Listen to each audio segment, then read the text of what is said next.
Well, the process for getting solar is very easy. Essentially, I only need about two or three things to get started on a design. And the first and the very most important thing that I need, and I always ask for, is the energy bill.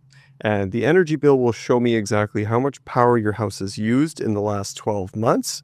And then that lets us set your maximum system size. Because people are, confused sometimes because they think we can just fill up all of the space on the roof and call it a day. But we're actually limited to the amount of solar that we can give you based on your historical consumption. So the Alberta Utilities Commission, that's like the police of NMAX and Fortis, they set the rule that homes are only allowed to be what they call net zero. So they can only produce as much power from solar as they've consumed in the last 12 months. So once we know exactly how much power your house has used, then we can give you that much solar that creates that much power throughout the year. And, you could have a huge roof or you could have a small roof and your consumption could be big or small. So there's a lot of factors, not just what will fit on the roof, but, are we meeting that net zero demand? And also, is there room on the breaker panel? And is the type of breaker panel really new or is it old? And does it have the actual capacity to run that amount of solar through it? Okay. So 12 months of utility bills. So I don't have solar on my house. I'm calling you and I'm saying, Richard, I want to go ahead and look through this process and essentially get solar on my roof. Then you're going to say, come back to me with 12 months of utility bills or electrical bills.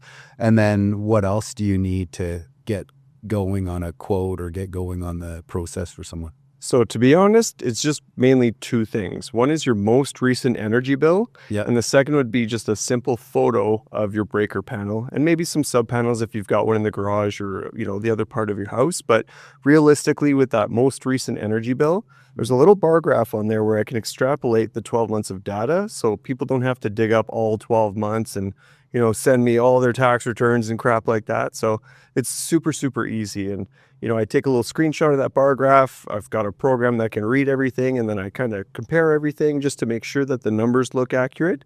And then from there, I can determine exactly how big of a system you'll need. And yeah, I also like to have a quick chat with people first before I begin a design, just so that I can make sure that we're both on the same page. They can tell me about any future loads that they might plan to add to the house, like a heat pump, air conditioner, hot tub, electric vehicle. That's a big one. But, the general starting process is very simple. I just need to know how much power they're using and how big that roof is. Okay, power bill, how big the roof is, electrical panel. And then let's say they're like, Richard, I don't really care about all this talking. I just want solar, make it happen. So let's just say they're like, do it. So what does that look like from you've got all that information and then you've given them the information. They're like, just make it happen. How does that work timeline wise? Like, where do they go from the call to you to firing up the panels and starting to get electricity from them? So as soon as I have that energy bill, I can calculate how much solar the house will need, and I can look at the house using satellites and aerial photography. That's super easy. I can generally get them an estimate package that same day that we have that initial conversation, or even just an email. We don't even have to talk if they don't want to. But so you're not messing around. It's like, no. You want the quote? Here's the quote. Yeah. So you're not the bottleneck in this operation. You're probably generally waiting on people to get back to you. Exactly, yeah. Whether or not they want it. Yeah, if people want the whole consultation first, if they've got questions about solar that, they need answered before we can proceed, then we can go that route. But if people just want me to shoot from the hip and just put together a nice estimate package for them, I can do that right away. Okay. And ideally, it'll start as an estimate or, a conditional quote. And, that is what the customer can review. And if they like how all that stuff looks, that's when I will personally come to the house and complete a site assessment. And that's where I'll scan the roof with my drone. Then I'll give them an attic inspection where I take a number of photos and videos for our structural engineers. Also take apart your breaker panel just to take photos of all the bus bar and all the stickers just to make sure that, everything has the actual capacity. And then shortly after that site assessment is when I can supply them with that firm or finalized quotation. And that's where every nut and bolt is accounted for. And, I've really been able to, collect all that missing data so I can really sharpen the pencil on that price. Cool. So you got the firm quote, you've done your site visit and everything, you've given them the firm quote then, which How often is it different? I don't want to get too deep into the weeds on this stuff, right? Because this is already pretty technical. Just curious, your general initial quote to your firm final quote, what is that generally quite close, or is it off, or? Very close. It's usually my final quote is less expensive than my estimate package. No. Under promise, over delivered. That's right. Yeah. So when I'm doing my estimates, I'm kind of rounding up a little bit to factor in for the unknowns. But, when I can really dial that design in, we can, calculate the exact conductor runs, the exact amount of material, every nut and bolt is accounted for. So generally speaking, my quotes come in usually about 500 to 1,000 less than my estimates, because I could really, really find out exactly what's going on there. Sweet. So they get the quote. It's less than the initial quote. They're like, Richard, make it happen. What happens next? How does that go? So that's super simple. So we can take care of all the signing electronically with DocuSign, just like you guys use in real estate. So there's no printing, no scanning required. It's all simply done on either your phone or your computer. And then as soon as I have that, we request a 25% deposit. And as soon as we have that, then I can essentially hand them over to their new project manager, who will begin the procurement and the permitting process. So the project manager will need to get the electrical permit and the microgeneration application, or essentially it's the permit that allows you to create your own power so that you can sell that back to the grid and make a profit. Well, we're not supposed to say sell it back to the grid, because we're not. It's collected as a microgeneration credit. That's all right. I'm not the solar police here, Richard. That's right. No, not today. No. But that part's super, super easy. And generally speaking, that customer will work with the project manager at that point all the way until their system's installed. And then I usually reach back out to them just to see how everything went and, just make sure that everything was nice and smooth for the whole process. Okay, cool. So there you've got, they say, go ahead with the firm quote, then permitting for the electrical permit and the microgeneration permit, we'll call it. And then, so the project manager is doing that. And then procurement, that would be like sourcing the panels and the racking and all of whatever else is involved with it then? That's right, yeah. So the solar panels themselves, the racking, the inverters, all the material that we would need, we generally already have it in our facilities, in our warehouses. But, we just set it aside. We've got a nice little crate package basically, and it gets all wrapped up, ready to go for install date. So people are usually waiting about, 2 to 3 months from the time they sign until their system's installed. The majority of that waiting period is waiting for the permits to take place. And, the microgeneration permit, sometimes it takes a minimum 60 days. They've been quite a bit faster now, but generally speaking, we're just kind of waiting until the install date. And people are always amazed how fast the solar actually gets installed. It's actually the quickest part of the entire process. People are amazed because our installers show up, they install the solar, and then they're usually gone after one day. If it's a super big project, then maybe 2-3 days, depending on that. But generally speaking, the install is very, very quick. And then the permits after that can be all wrapped up within about 2 weeks, because there's a final inspection that needs to take place before you're legally allowed to energize your system. Okay, yeah. This is all coming back to me now because I have solar. You hooked me up with that what was it like? Actually, it was over 4 years ago now. Yep. Yeah, it's all coming back to me now because I don't do this every day, but that's how I kind of know what questions to ask as well on this. So yeah, you get the permits approved, let's say 60 days. The panels are installed quickly, like 1 day, maybe 1 to 3 if it's a bigger house. What if it's in the winter and the roof is covered in snow? You're going to be held up to not put the solar on at that point, right? If it's a blizzard and there's like 2 or 3 feet of snow, that can cause a little bit of delays. But our installers, they're heroes. We love these guys and girls. And, they install all year round. In the blistering heat, in the freezing cold. If there's quite a bit of snow, God bless them for that. Absolutely. Yeah. Roof at minus 15, 20, 25.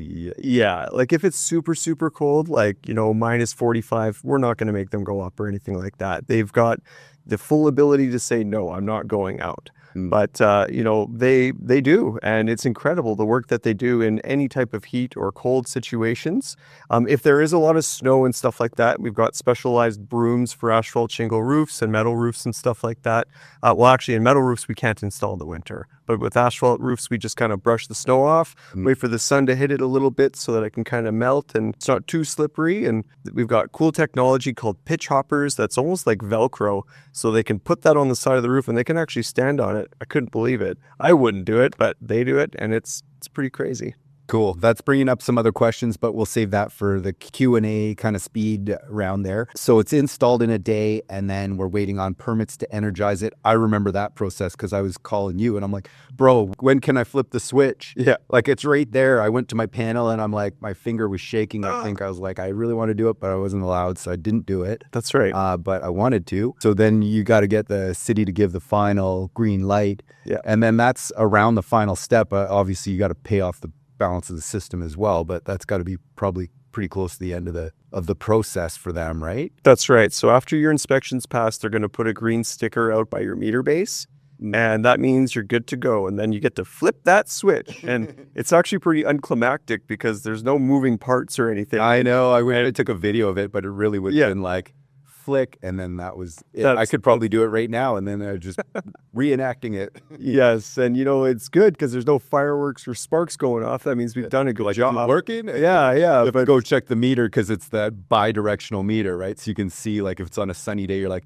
oh wow, it's coming. The power's coming in, not going out, or going out, not coming in. That's right. And it's not like the old analog meter bases where you can see it flowing backwards and stuff like that. So it's all digital now, but all of it is tracked through your bidirectional meter base, just like you said. Yeah. And that just allows power to flow in both directions automatically, so you're not having to go in the basement and arbitrarily start turning knobs and stuff like that.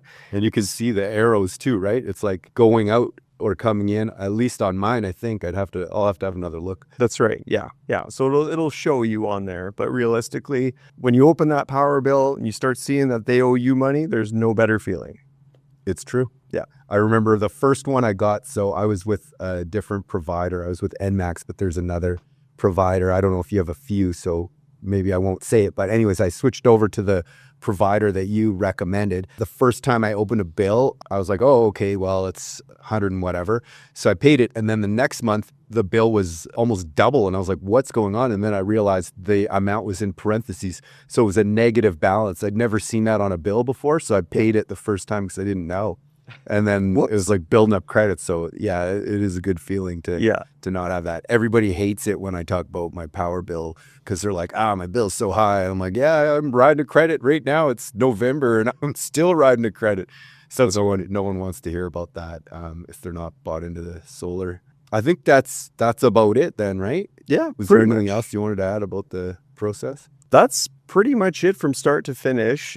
People kind of ask if they can go larger sometimes in the future if their consumption goes up. And absolutely, because sometimes people are planning to get an electric vehicle, a new air conditioner, or a heat pump to kind of replace a furnace and stuff like that. Mm-hmm. Anything that's considered a continuous load that's consistently drawing a lot of power, then, that will usually add maybe 20 to 25% onto your system. So, if there's more room on the roof for more solar, we can easily do that. But typically we need to look at another 12 months into the future so that they've got their system for a full 12 months. Then we just calculate your import and your export, and then whatever else you need to get back up to net zero, we can add to the roof. Sweet. I think this is a deep dive, actually, like start to finish. You could send this video out. I guess if somebody wanted to get solar, you could send them this video and give them kind of a snapshot of what the process is. I hope everybody's found this helpful. Richard and I have created a digital cheat sheet for homeowners or home buyers that are considering solar.